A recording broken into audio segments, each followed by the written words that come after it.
Сайн байцгаана уу? Та бүхэндээ эрүүл энхийг хүсэн мэдчилж байна. Хэрхэн 100 наслах ухааны нэвтрүүлэг маань эхэллээ. За энэ дугаарын хамтран ажиллагчаар чанартай оншилгоо эрүүл ирээдүй эртгэлрүүлэхийн Медскан төв маань болон мөрөөдлийн хөлөг онгоцоор аялахыг санал болгож байгаа Skype компани маань хамтран ажиллаж байна. За нэвтрүүлгийн НТV болон Од Мөндөр радио 107 83.3 хүссэн хостел юунаар та бүхэндээ хүрдэг. За студид Медскан эртгэлрүүлэхийн төвийн гүйцэтгэх захирал Хавдар судлаач Бат Эрдэнэмч за хөтлөгч Урна хоёр ажиллаж байна. Өдрийн мэнд хүргэе анчээ. За өдрийн мэнд хүргэе. За тэгэхээр өнөөдөр хоёулаа өсвөр насны хүүхдийн эрүүл мэндийн онцлогуудын талаар ярилцах юм байгаа. Өмнөх дугаард хоёулаа бага насны хүүхдүүдийн талаар ярьсан бол өнөөдөр өсвөр насны хүүхдүүд. За өсвөр нас гэж юу н 10-аас 19 насыг өсвөр нас гэж нэрлэдэг байгаа. Тийм ээ. 19 нас хүртэл насанд хүрээгүй гэж бол биологийн хувьд үздэг байна шүү дээ. Бүрэн болоогүй байна гэсэн үг. За өсвөр нас нь ер нь хамгийн чухал үе гэж үздэг. Яагаад гэвэл хүүхэд үеэс насны төрөвчт болж шилжиж байгаа. Энэ одоо шилжилтийн үеийг бол бид нар өсвөр нас гэж үзээд байгаа. За ийм учраас яг нөгөө одоо биеийн те за бодисын солилцооны хувьд ч тэр биеийн хувьд ч тэр за сэтгэл зүйн хувьд ч тэр хүүхдээс нас бие одоо гүйцэн хүн болж төлөвшөж байгаа энэ чухал одоо солигдлын үе шат явагддаг учраас ер нь хүүхдийн хувьд бол энэ өсвөр насны үеинд маш одоо эцэг их асан амуулагч нь анхаарал хандуулах ёстой байдаг юм аа. За юун дээр одоо ямар онцлогтой байдгийг яаж анхаарал хандуулах ёстой гэдэг талаас нь өнөөдөр хоёулаа ярилцах гэдэг. За тэгэхээр хүүхдүүд бол ер нь 10 наснаас эхлээд ингээд огцом одоо өсрэлтийн юм одоо биеийн одоо хөгжлийн үе явагддаг. Маш эрчимтэйгээр биеийн томордог гэсэн үг. Бодисын солилцоонууд хөгждөг тийм. Маш хурдтайгаар хөгждөг. Яг энэ өсвөр наснд. За ялангуяа эрэгтэй хүнд бол жишээ нь одоо эмэгтэйчүүд бол арай эрт 7-8 наснаас эхлээд огцом өсрэлтийн үе эхэлждэг бол эрчүүд их 12-14 наснаас эхлээд жоо хожуу эхэлж байгаас тийм. Огцом өсрэлтийн үе эхэлдэг. Ийм учраас ялангуяа одоо бага ангид ч юм уу тийм 1-4 дугаар 1-5 дугаар ангид эрэгтэйчүүд нь намхан байжгаад охтуудаасаа за ахлах ангид ороод за эсвэл оюутан насан туршийн дараа гэсэн үг оюутан болоход эрчүүд намайг өндөр болцсон байдаг юм тохиолдол зөндөө байгаа. За эрэгтэй хүүхдийн маань энэ одоо өсрөнгөө хөгжлийн үе нь бол хожуу тохиолддог гэсэн үг. За хүүхдүүд төр ер нь яг юу болдго юм бэ? Юу өөрчлөгддөг юм бэ? Тэгэхээр нэгдүгürt бол яг энэ биеийн эрүүл мэндтэй холбоотой бодисын солилцооны ер нь эрчимжил гэдэг зүйл явагддаг гэж ойлгож байна. Ер нь одоо ингээл жижигхэн биетэй тухайн одоо хүүхэд чинь том биетэй насанд хүрсэн хүн болох гэдэг шүү дээ тийм үү? Бие хүн болох гэдэг. Насанд хүрсэн хүн болох гэдэг. За ийм учраас яс одоо арьс за булчин бүгд л ингэж илүү томорч илүү шинээр үүсэж бий болж одоо ийм шаардлагатай байгаа учраас энэ хүүхэд бол энэ бодисын солилцоо маш эрчимтэй явагддаг гэсэн үг. Метаболизм нь өөр байдаг. Тэгээ бүр хамаагүй одоо хурдтай өрнөдөг гэсэн санаатай. За тэгэхээр одоо яг энийг бол энэ хүүхдийн өсөлт хөгжлийн үе гэж нэрлэдэг байгаа байхгүй. Хүүхдийн өсөлт хөгжлийн үе. За тэгэхээр хүүхд энэ өсөлт хөгжлийн үеин дээр хамгийн гол зүйл бол хоолт ижээд байдаг. Хоолт ижил. За өсөлт хөгжлийн яг энэ оргил үе дээр хоолт ижилийн хангамж муутай бол тухайн хүүхдийн бие өсөглөн болдгоо гэсэн үг. Ер нь өсвөр насны хүүгүүд ер нь их иддэг шүү тий. Тий. Ер нь их идэж явах хэвээр одоо бүхэл шимт ижилтэй бодисуудыг өдөрт хэмжээгээр авч иж тэр өөрсдийнх нь биед өдөр тутам явагдаж байгаа өндөр эрчимтэй бодисын солилцоог хангах энэ боломж нь бүрдээд байна гэсэн үг байхгүй. Тийм учраас тэрийг бол анхаарах хэрэгтэй юм. Анхаарах нэгдүгürt аюул шаардлагатай байна. Өсвөр наснд бол хоолт ижил нь маш сайн. За хоолт ижил дотроос юу хэрэгтэй юм бэ? Нэгдүгürt уураг тий. Уураг бол тухайн хүүхдийн хөгжлийн одоо энэ булчингийн хөгжлийн явцад аюул чухал байхгүй. Тийм учраас уургаар тутчихлахгүй гэсэн. За уургийг ер нь яг хаанаас аюул сайн авах хэрэгтэй юм бэ гэхээр өсвөр насны хүүхдүүдтэй гэр бүл эцэг их асан хамгаалагч сонсож явах юм бол хүүхдийнхээ одоо махны хэрэглээг аюул сайжрах. Сайн мах иддэг байх хэрэгтэй. Яг ингээл өсвөр наснаас эхлээл яг энэ одоо өсөлт хөгжлийнхөө яг энэ үеэс эхлээл ерөөсөө уургийн хангамж маш сайн авч явах хэрэгтэй. За нэгдүгürt мах, хоёрдугаарт өндөг. Ерөөсөө топ 2 юм. За энэ хоёр бол хүнс одоо уургийн хэрэгцээг хангах зорилттой хүнсэнд нь зайлшгүй байж байгаа хэрэгтэй. Өөр ямар хүнс ээж болох. Одоо жишээлбэл манай хүүхэд нөгөө мах огт иддэггүй. Цагаан холтох байхгүй. Тэгээд мах гингут яана гэж бодогдож байгаа байхгүй тий. Өндөг өөр юу ээж болох вэ? Одоо тэгэл шар буутах юм уу нөгөө мах орлуулагч байж болно. Тий. Уурга авах нь шүү дээ. Уурга авахын тулд яг одоо мах авах иддэггүй байвал гэхдээ аль болохоор хүүхдээ мах иддэг болгох хэрэгтэй. Энэ нь хамгийн зөв зүйл.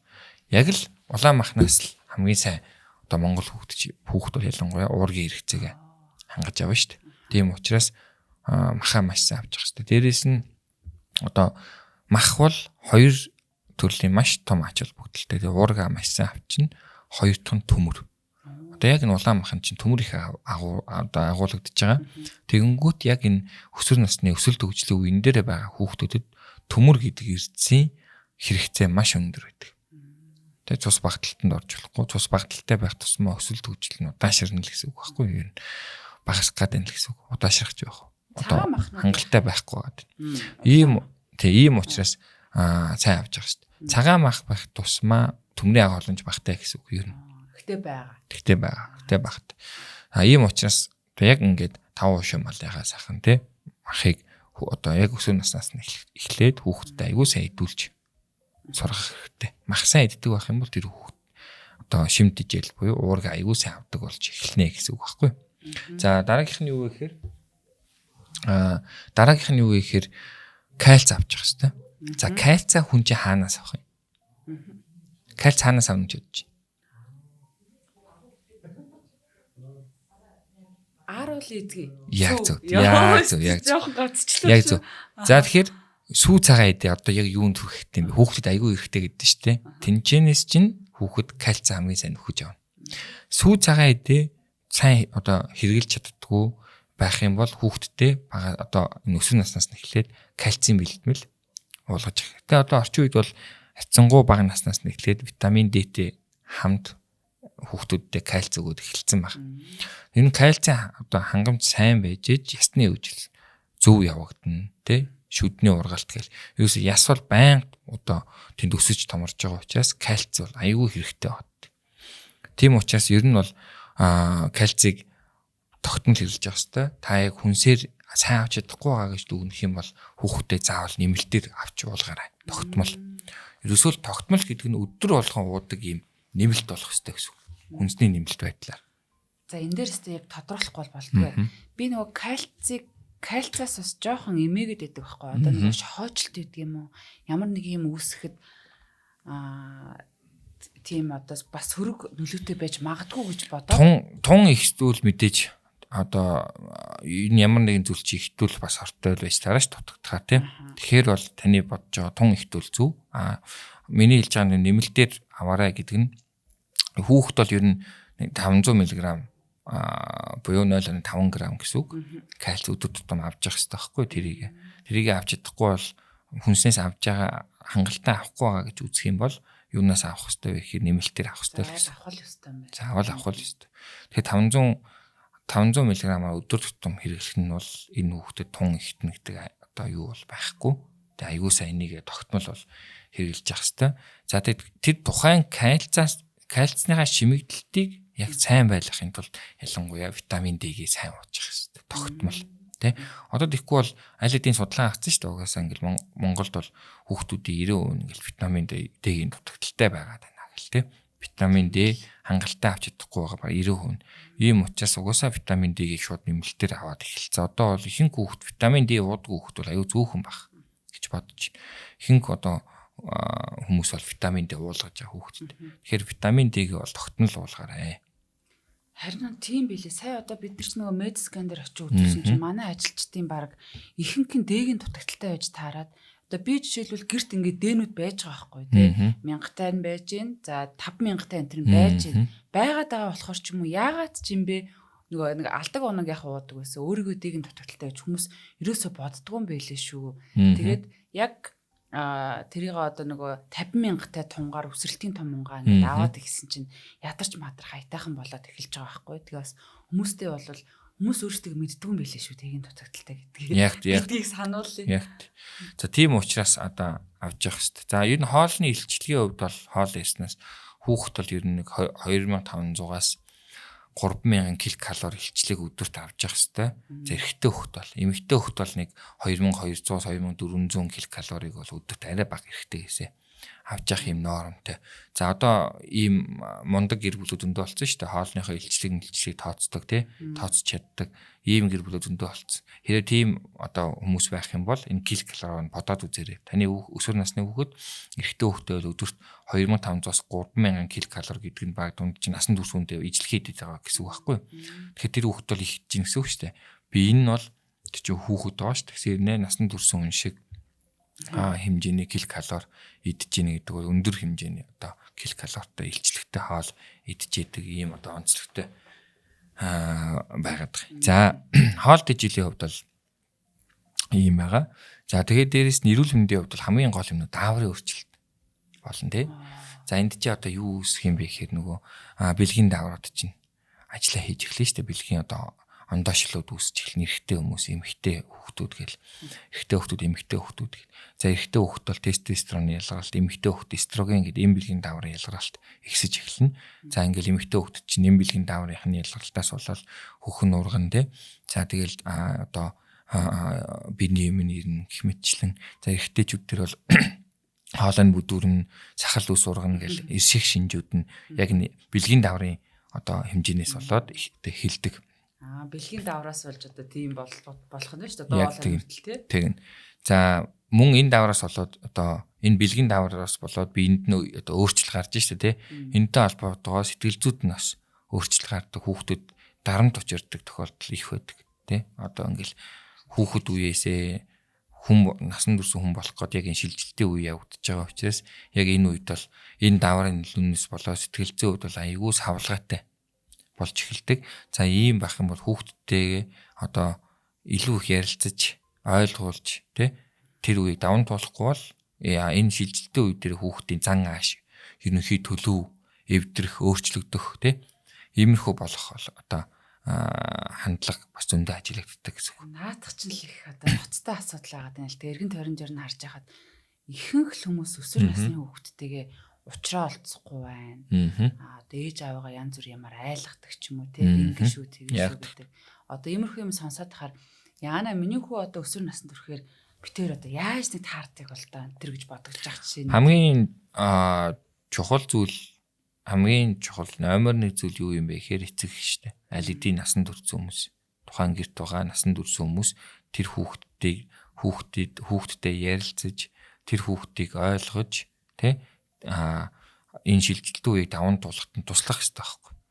Тэрнээс биш манай хүүхд ингэж байна. Манай хүүхд өөрөө болохгүй байна. Амар ууртай болчиход байна, ноцаартай болчиход байна гэх мэтчлэн те. Иймэрхүү байдлаар бол хандах юм бол болохгүй болно л гэсэн санаатай. Ер нь бол за тэгэхээр юу хэлэх гээд байна гэхээр хүүхдтэйгээ дасан амуулагч нар нь энэ ялангуяа энэ дааврын өөрчлөлтөөс болоод сэтгэл зүйн хувьд хүүхдний юм эмзэг болцсон гэж ойлгож болно. Юу нь савлгаатай гэдэг нь те. Нэг айгүй хууралж утаалал, нэг маш их гомдоол ингээл яг ингээд доктортой байдаггүй ерөөсөө ингээд ийм савлгаатай болцсон байгааг л энэ шилжилтийн үе гэж бол нэрлэдэг байгаа. За энээс нь болоод бол тухайн хүүхдэд ямар нэгэн өвчмөгийг за мөн сэтгэл зүй нийгмийн хувьд зан ааш те зөндөө юм одоо буруугаар эргэх юм эслүүд байгаа учраас энэ дээр эсрэгээрээ манай хүүхэд тэгээд байна гэж хандхаас илүү эцэг эхчүүд нь хүүхдэд ойлгох хэрэгтэй. Аль хэдийн насанд хүрсэн хүмүүс. За манай хүүхэд ийм үе дээр явж байгаа да. Дааврын өөрчлөлтөнд орж байгаа. Одоо ийм болж байгаа. Ийм илүү их анхаарал хандуулж, илүү их тухайн хүүхдтэйгээ ярилцаж, тэ тухайн хүүхдийг ойлгохыг хичээж ингэж хандах нь энэ үеийг зөвөр даван туулахад хамгийн сайн нөлөөлнө. Ер нь бол манай монголчуудын одоо нийтлэг алдаатай зүйл юу гэдэг вэ ингээд хайчдаг. Яг сэтгэл зөнгөөр нь ингээд хайчдаг хүүхдүүдийг. Хүүхэд гэдэг утгаар нь ингээд яг тухайн байгаа орчинд нь ингээд хүүхдийг орхичдаг байхгүй. Эцэг ихэнх одоо хацсан гайгүй болж бол яа гэхдээ ер нь бол ийм хандлага зөндөө байсан. Манайхан ч зодож мод нь шүү дээ. Тий. Тэгэл энэ болохгүй, энэ буруу одоо гэхээсээ илүү хүүхдтэйгээ олон талаар байнга харилцаа үүсгээч. Хүүхдтэйгээ байнга харилцдаг бай. Тухайн хүүхд чинь эцэг эхтэйгээ яг энэ үедээ харилцаанд орж, нийгмийн харилцаанд орж, үзэж, ойлгож, ойлголтыг авч энэ үеэ даван тулахаас биш. Тэгэхгүй бол эцэг эхтэй ингэж ярилцж чадахгүй бол энэ хүмүүс чинь өөр хэн нэгнтэй ярилцсан. Тэ өөр хүмүүс хайна. Өөр хүмүүс олдохгүй бол бүр л илүү яах нь. Одоо бие хүний ганцаарчлна. Бие хүний ганцааш тусмаа ууртай, ааштай, зожиг гэх мэтчлэн тэ иймэрхүү шинж тэмдэг бол агуулж эхэлдэг байхгүй. Тэгээ яг энэ үед нь илүү хүүхдэд ойлгоод хүүхдтэйгээ ярилцах хэрэгтэй. За ер нь тархины хөгжлийн хувьд бол одоо яг хамгийн чухал зүйл юу вэ гэхээр өсвөр насны үед бол нэг 3 зүйл бол яваад байгаа юм. Нэгдүгээр уурга тархины хөгжил байгаа. Хоёрдугаарт нь яг сэтгэлгээний өөрчлөлт, аналитик сэтгэлгээний өөрчлөлт явагддаг. Гуравдугаарх нь болохоор өөрийгөө танин мэдэх юм явцсан явагддаг. Энэ бол тархины хөгжил нь. За уурга тархины хөгжил бол одоо юу вэ гэхээр яг энэ тархины урд хэсэгт одоо явагддаг уурга тархины хөгжил нь. За гэхдээ одоо энэ дотор юу уурга тархины хөгжлийг юу хэлээд байгаа гэхээр нөгөө шийдвэр гаргалт байхгүй. Яг нэг шийдвэр гаргалт, төвлөрөлт хоёр. Урд тархины урд хэсэгт явагддаг. Энэ хүүхдэд угаасаа удаан явагддаг юм аа. Энийг эцэг эхчүүд маань ойлгооч. Хүүхдэд их удаан явагддаг юм аа. Ямар гой санаа байна наадах чинь тий. Тэр хариуцдаг тархин сайн хөгжөөгүй байтал тийм юм хүүхдэд шаардах нь болохгүй. Тэр тэнд байгаа одоо яг тэр тархины урд хэсэгт байгаа төвд үүсэж байгаа одоо хөгжил яваад ш тэнд. Тэр хөгжлийн хамгийн гол нь шийдвэр гаргалт, төвлөрөлт хоёрыг хариуцдаг байна ш. Энэ процесс удаан явагддаг. Удаан явагддсан байна гэдэг эцэгчд хүлээн зөвшөөрч байна. Чи энийг ойлгох насанд хүрсэн гэдэг ч юм уу иймэрхүү байдлаар хандах нь хамгийн буруу. Тухайн нас гэхээсээ илүү хүүхэд болгон ч өөр өөр онцлогтой баг. Таны хүүхдийн шийдвэр гаргалт, төвлөрөх энэ тархины хөгжил нь одоо яаж ямар хурдтайгаар явж байна? Одоо ямар үе дээрээ байна? Одоо яг шийдвэр гаргаж чаддгүй, төвлөрч чаддгүй үе дээрээ байна уу? Тэ? Тийм бол та хүүхдээ илүү төвлөрөхөд нь туслахаас биш те. Тухайн хүүхдээ яг энэ үед нь ийм тийм гэж шүүмжлэх сэтгэлгээгээр хандаж ерөөсө болохгүй гэсэн. Тухайд яг хөгжлийнхөө үе шатанд явж байгаа. Дөнгөжил яг хөгжиж эхэлж байгаа гэсэн. Энийг яг энэ уурга тархины хөгжлийн үе гэж нэрлэдэг байгаа. За хоёр дахь нь нөгөө аналитик сэтгэлгээний үе байхад. За ерөөсө логик сэтгэлгээ энд яг хөгжиж эхэлдэг. Энэ логик сэтгэлгээ бол одоо ингүүл тэгнэ, тэгвэл ингэнэ гэдэг. Энэ нь одоо логик сэтгэлгээ шүү дээ. Юм бүхлээр нь харах нь шүү дээ. Том зургаар нь харж эхлэх гэж логикийн хувьд те төлөвлөлт гаргаж ирдэг гэсэн үг. За энэ одоо сэтгэлгээ бол эсэргээрээ нөгөө түрүүний ярьсан уурга тархины хөгжлийг бодвол арай илүү хурдан явагддаг. Ийм учраас хүүхэд чинь сэргэлэн гэдэг чинь хүүхдүүд чинь те хүүхэд ингээд толгой нь хурдан ажилдаг сэргэлэн гэдэг нь хүүхдийн угаасаа аналитик буюу логик сэтгэлгээ аюул хурдтай хөгждөг. Маш богино хугацаанд танин мэдлээ. Тэгээд тэр танин мэдсэн зүйлэн дээрээ одоо тархин нь бол маш хурдан хугацаанд логикоор ингээд ингэсэн юм шүү гэдэг ч юм уу дүнэлтийг гаргаад ирдэг. За энэ нь бол насан туршидтын хүртэл хүүхдийн угаасаа сэтгэлгээний хурд гайхшруулдаг. Энэ саяны нөгөө талаараа яг шийдвэр гаргалт дээрэс нь төвлөрөлт хоёр нь удаан явагддаг байна шүү дээ хүүхдийн. Тийм ээ? Удаан явдаг. Насан турш хүн бол энэ алидын төлөвшсөн байгаа. Энэ хоёр зүйл төлөвшсөн байна. Энэ төлөвшсөн хүмүүс нь хөгжиж яваа хүмүүсээ эхэлж төрүүлж ойлгох хэрэгтэй байна шүү дээ. Тэнэс биш хүүхэд нь намайг ойлгох гэдэг байдлаар эцэг эхчүүд асан хамгаалагч нар хандаж болохгүй шүү гэдгийг сэтгэл зүйн одоо хөгжлийнх нь үеийн дээр хэлээд байгаа. За гурав дахь нь бол өөрийгөө танин мэд. За энэ сэтгэл зүйд аюул тодорхой. Тэр хүүхэд чинь одоо би хэм бэ? Би одоо юунд дуртай вэ? Хамгийн наазах нь те юу сонирхт юм бол ямар онцлогтой юм бол сэтгэл зүйн хувьд өөрийгөө бүр яг бүх шатнаас танин мэддэг. Танин мэдхийн тулд тэр хүүхэд чинь яг нийгмийн харилцааны хувьд олонхыг хүсдэг хүүхэд ах вэ? За тэгэхээр нөө найз нөхөдтэй олох те ерөөсөө л гэрээсээ гадуур цагийг их өнгөрөх хүсэл нь угаасаа яг энэ сэтгэл зүйн онцлогоо шилтгаалаад давмгаа байдаг гэсэн үг. Хаа яадаг. Бүр тэ одоо яг л тэрнээс болоод байна гэдэг санаатай. За тэгэхээр энийг бас аягүй сайн ойлгож байгаа. Хүүхд ч угаасаа өөрийгөө танин мэдж байгаа үе өнгөрөөж байгаа маа. Таны хүүхд.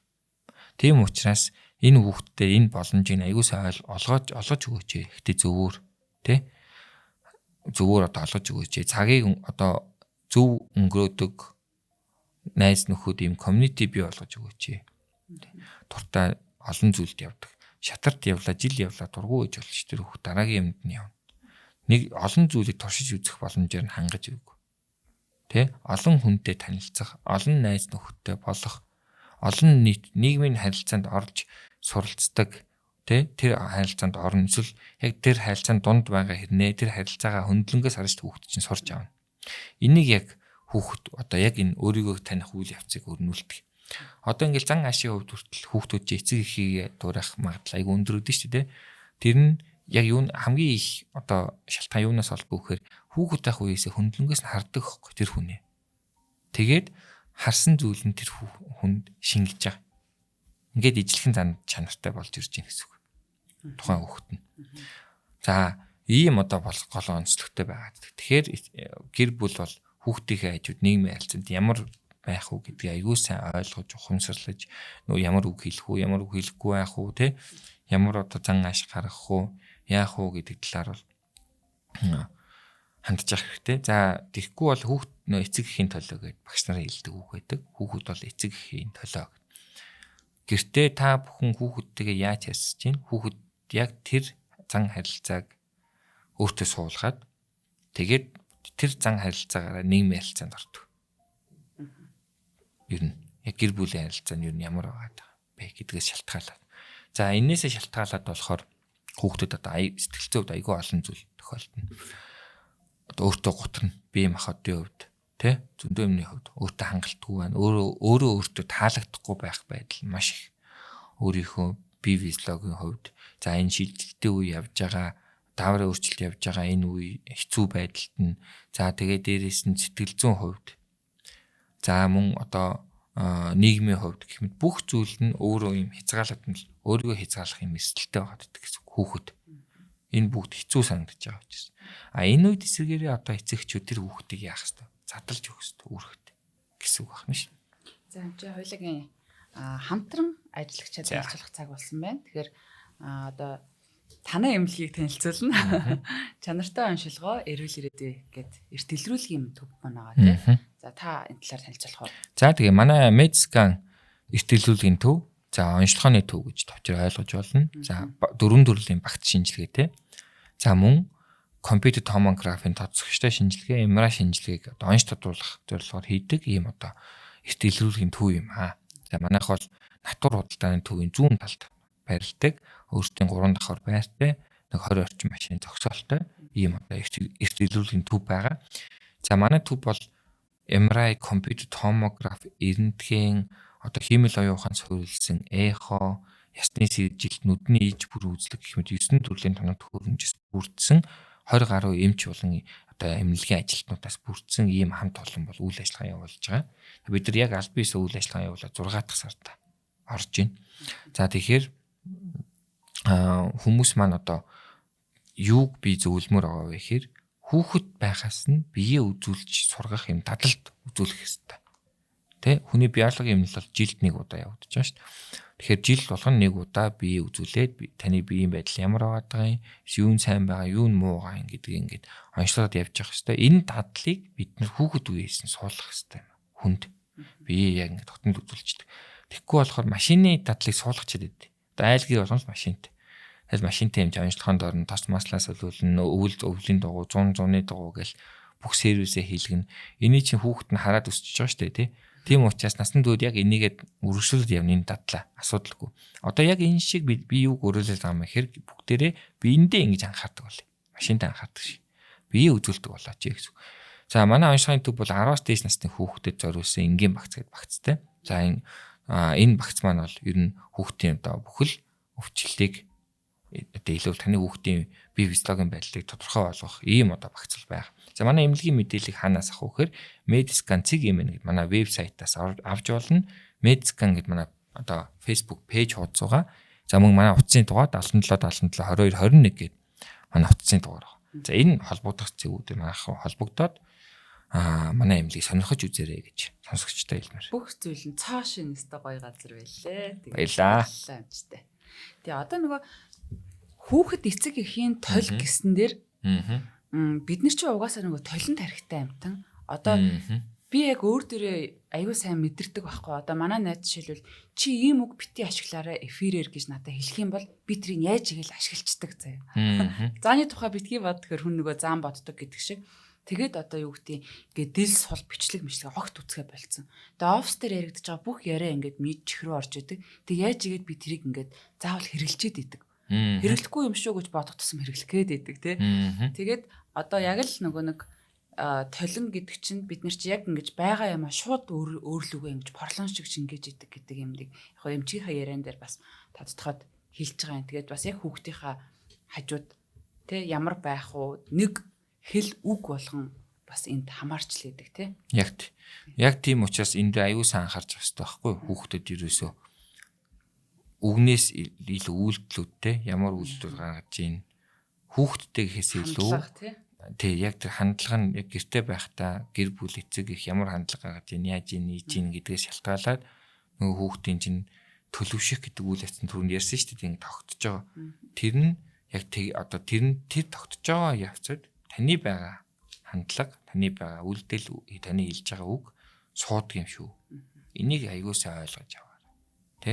Ийм учраас одоо хүүхдэд өсвөр наснаас нь эхлээд ялангуяа тухайн хүүхдийн сэтгэл зүйд аюу сайн анхаарч байгаа шүү. Сэтгэл зүйн асуудлыг хайснаас болоод одоо тухайн хүнээс биед хүрснийхаа дараа хүүхэд үеийнхээ сэтгэл зүйн асуудлаас болоод одоо зан төлөвийн хувьд муу тий хүнтэй таадгүй нийтэж биш ч үт юм уу өөрийгөө хайрладгүй амьдралыг итгэхгүй мөсөл муухай аштай түргүү ууртай гэл маш олон төрлийн сөрөг одоо энэ зан чанарт өртөж болно гэсэн үг. Тухайн хүүхд. Одоо юм чи би жишээлбэл одоо ингээд санаж байгаа байхгүй өсвөр насн дээрээ. За хүн болго үхдэг юм байна. За тэгээд амьдралд нэг утга учир гэж байдгүй юм байна ч гэдэм үү те. Одоо хүн төрлөختсөн санамсруугаар үүссэн юм байна. Орчлын ертөнд ямар ч ингээ хязгааргүй юм байна энэ гэдгийг мэдэнгут ингээд яах гэж амьдрах юм бэ те нэг юмс ингээ утгагүй санагдаж эхэлж байсан жишээ нь те. Энийг одоо гинт ингээд эцэг ихтэйгээ ярилцсан ихээр яг юу ч гэж ярилцах юм те. Тэгээд дотроо л тэгэл өнгөрдөг л ахaltaй хөр. Яг зөв. За одоо бид нар ямар арга хэмжээ авах юм бэ? Угаасаа ийм байдаг хнэ шүү дээ хүүхд чинь бүх юмыг шинэ тань мэднэ эхлээд. Тэгээд өөрийнхөө логик сэтгэлгээд үнэлт гаргана. Тэгээ шийдвэр гаргах ихээр шийдвэр гаргалт нь айгүй удаан одоо хөгжиж явж байгаа тодорхой шийдвэрт хүрч чадахгүй. Ингээд тэрнээсээ болоод айгүй юм хэцүү зовлонтой байдлыг сэтгэл зүйд үүрээд яваад идэх гэсэн үг.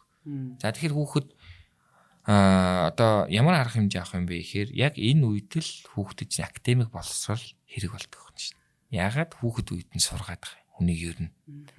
Тэ?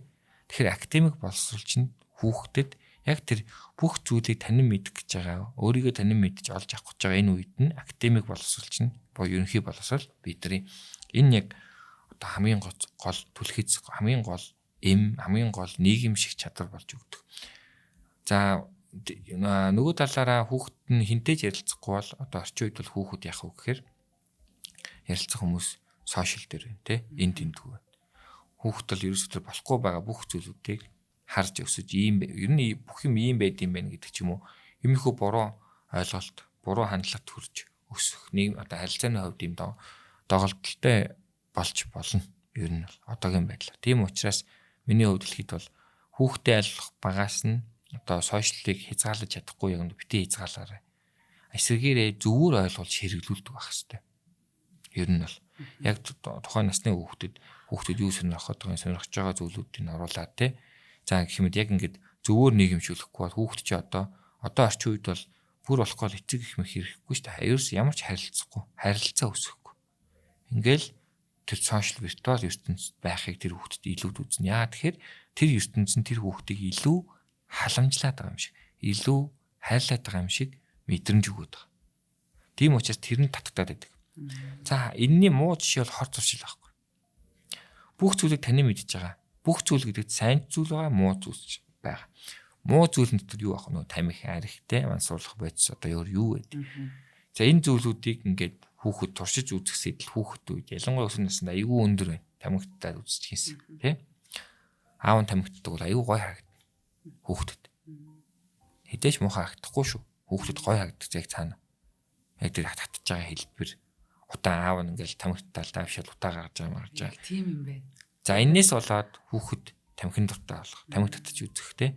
Иймэрхүү Ингээд яг хор зуршил хэрэглээд ирвэл хүүхэд амархан донддог байхгүй. Хүүхэд үедээ тухайн хор зуршилд аюулгүй амархан донддог. Энэ одоо Америкийн нэгдсэн улсад нөгөө хард амхин дээр хийгдсэн судалгаа байна л да. Оны харсан. Хүүхэд үе аль болох залуу наснаа л тэр аль болох хүүхэд үеэсээ хэрэглэж эхэлсэн бол тонтох хандлага хамгийн өндөр байт юм. Яг донтогч болох. Архин дээр ч гэсэн баг тийм баг тий. Яг яг судалгаа хийж үзээгүй чинь таамаглахад бол ижлэхэн баг. Яг хард амхин дээр хийгдэхэд бол ийм юм.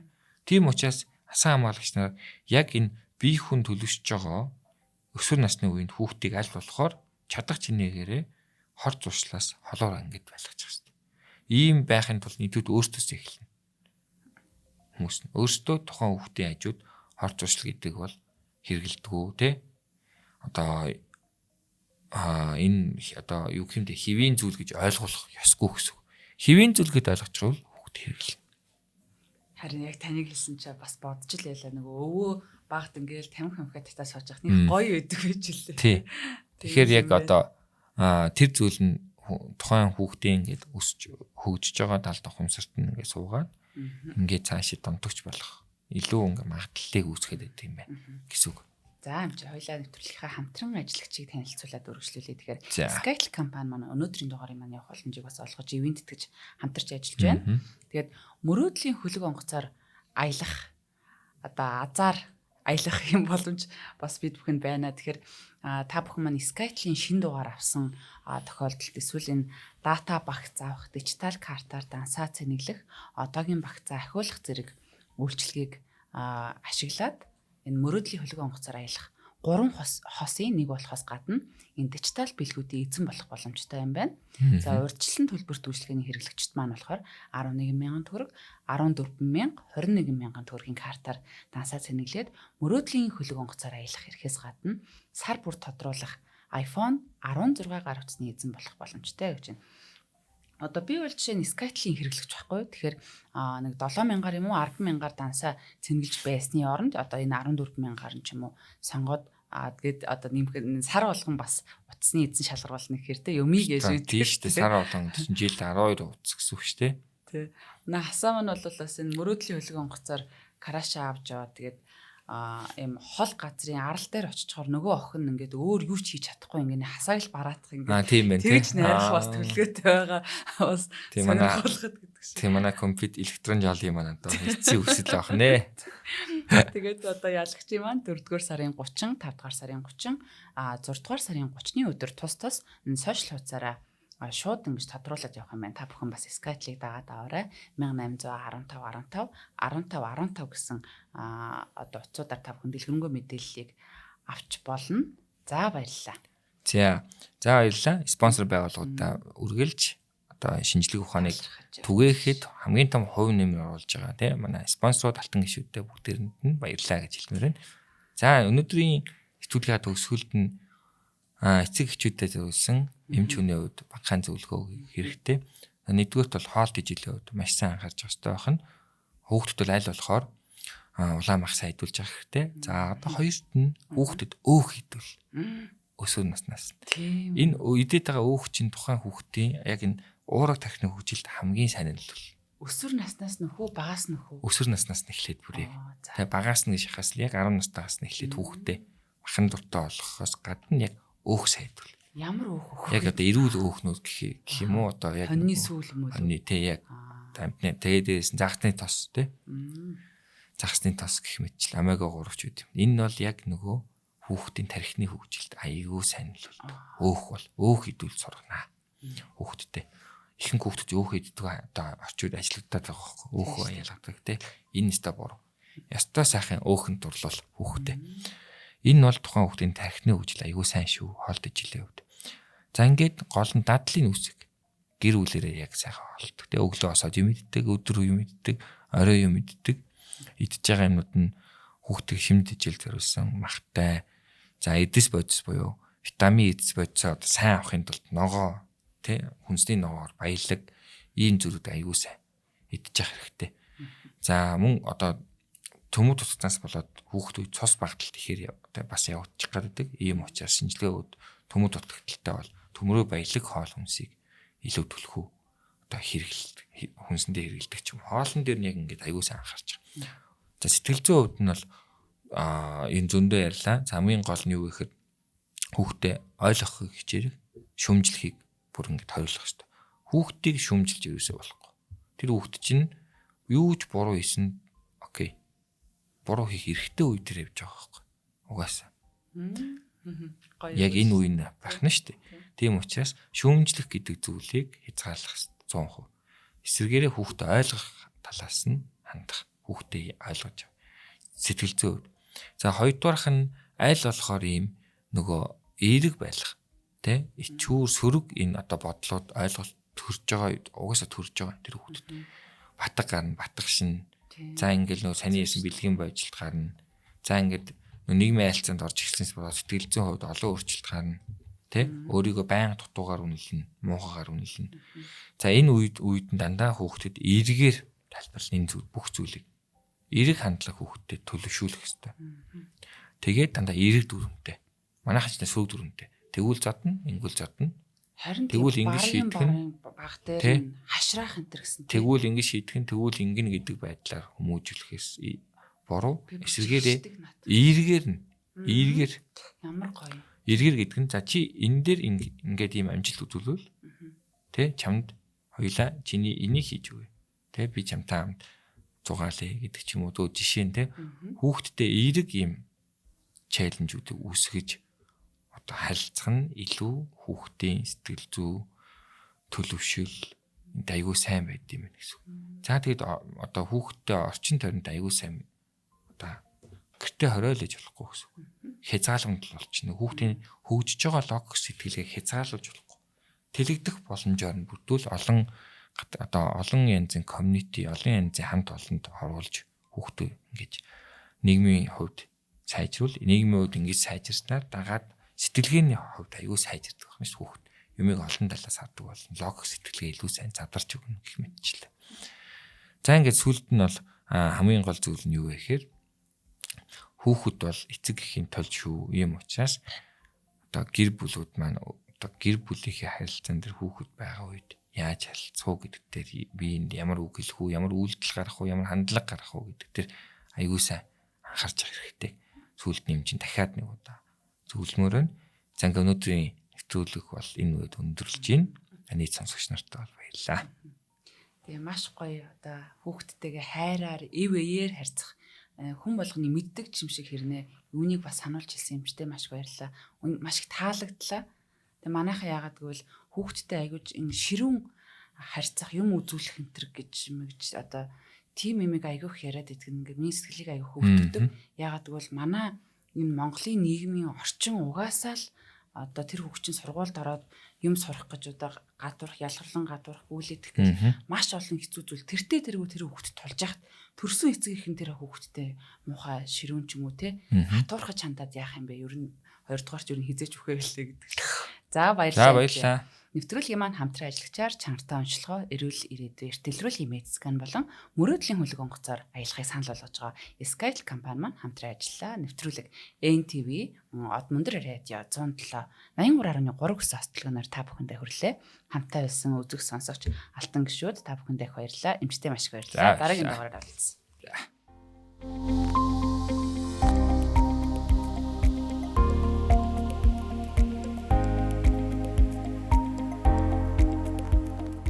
Нэвтрүүлгийг хүлээн авсан Нарны аймгийн монголчуудаа баярлалаа.